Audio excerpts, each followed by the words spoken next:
No, excuse me.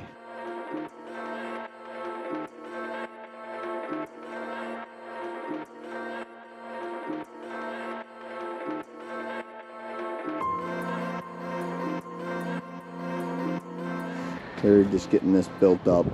So he's bringing it from here to here.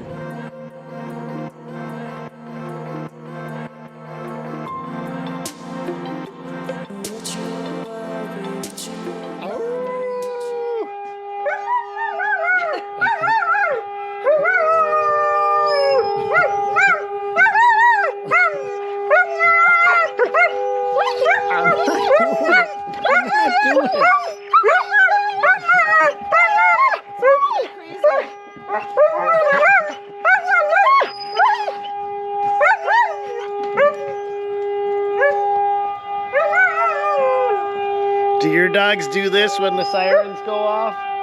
Oh!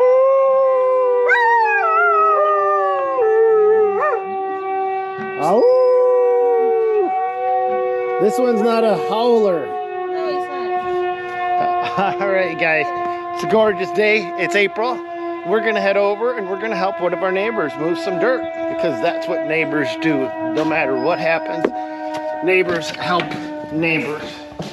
It's the right thing to do.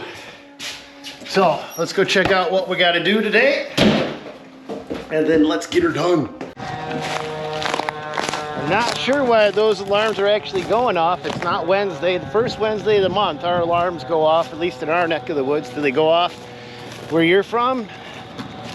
Zach, I'm going to give you the camera. You know what to do for the neighbors, right? Yeah, haul dirt. Yeah, all right. So I'm going to give you the camera. Okay. So I'm gonna leave you guys in Zach's hands. He's gonna go haul the dirt. All right, here you go, guys. If you don't like the footage, blame him.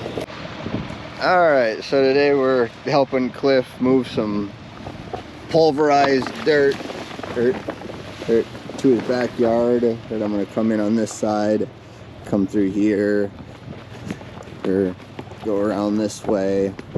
Yeah, because we can't drive on any of the patio and stuff because maybe a light machine, but you still break concrete or you still sink it in and whatnot, and you don't want that. And trying to be nice people.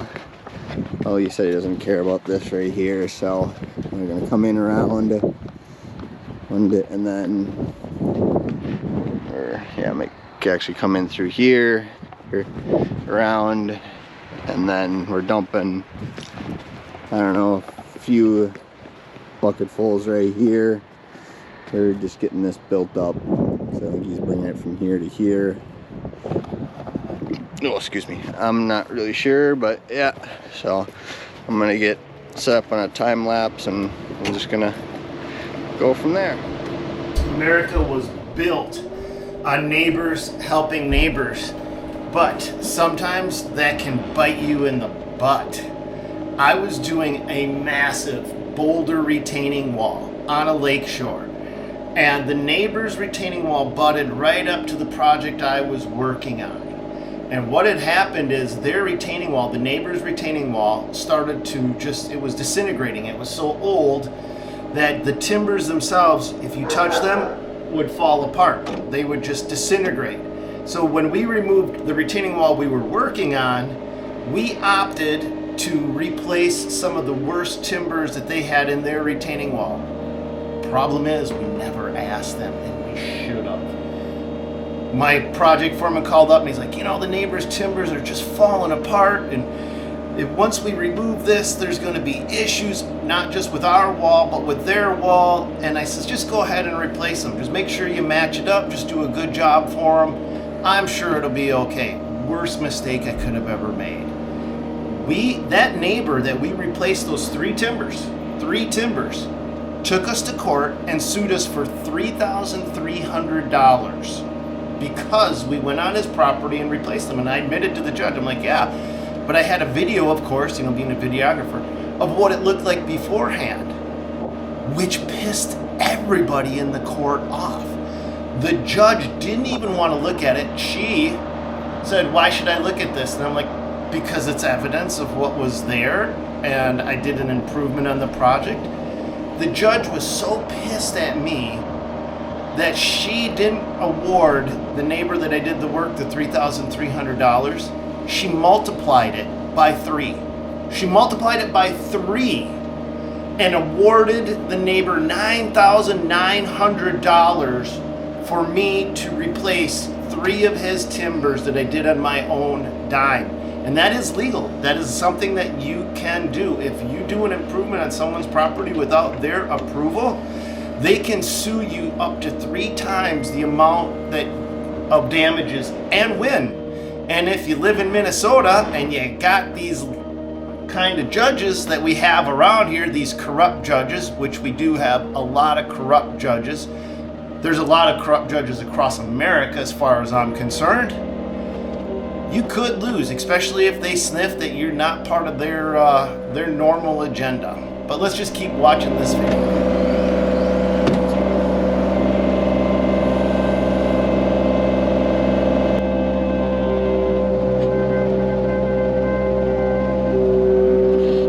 Parts of my hometown in Minneapolis were burned absolutely down to the ground, torched. We had a police station completely torched and the police ran off. And this was during the George Floyd, when those incidences were starting to occur and crime was going off the charts. And we had our representatives screaming, defund the police. Chaos broke out in Minneapolis and the city was lit on fire. Since that has happened, there was a documentary came out called The Fall of Minneapolis, and I highly recommend you check it out. It's currently on YouTube, but it's probably going to get pulled really fast. And they actually cover the George Floyd trial, and you learn pretty quick that the judge on that case would not allow a certain amount of evidence. Like some of the moves that they were doing on George Floyd were called the MRT, maximal restraint technique, and it's actually in the police handbook for Minneapolis, but the judge wouldn't allow this in. It becomes eye-opening just how corrupted and politically biased I believe our judicial system and our judges have become. I think that it is almost as corrupt as our political system. And I think both sides of the aisle in our political system have been compromised and corrupted. I'm not saying one side has done more than the other. I think not only are our politicians corrupted, but I think our judicial system and our judges have been bought out, paid for, and corrupted and allow their political bias into their decision-making process.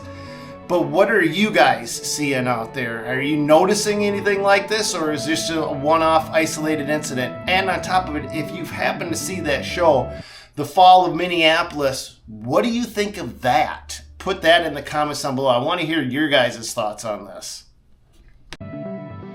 All right, so we finished hauling all this load here for Cliff. Now he's gonna spread around and whatnot and do whatever, but yeah, the casting loader worked great. Didn't really tear up the yard very much. It's just kind of indented where you kind of drive over it, but otherwise, yeah, pretty much didn't tear it up at all. So, all right, on to the next one. Well, thanks for going along for the ride today, and I would say to you, never do free work because it doesn't pay you anyway, but today's video, I did a free job, so I guess I don't even learn my own lessons. But if you guys have ever done a favor for a neighbor, for a customer, for someone, and then had it turn around and bite you in the butt, I'd love to hear from you guys, your experience, because it seems like in this day and age where people are entitled, they have zero problem going back after the person that's doing the favor for them. Everything seems so backwards in this world nowadays. But that's all I got for you on this one. Stay safe out there. Be safe out there. Enjoy your day. Enjoy your family. Enjoy your friends. And do the best you possibly can. God bless, and go get them, you guys. We'll catch you on another one.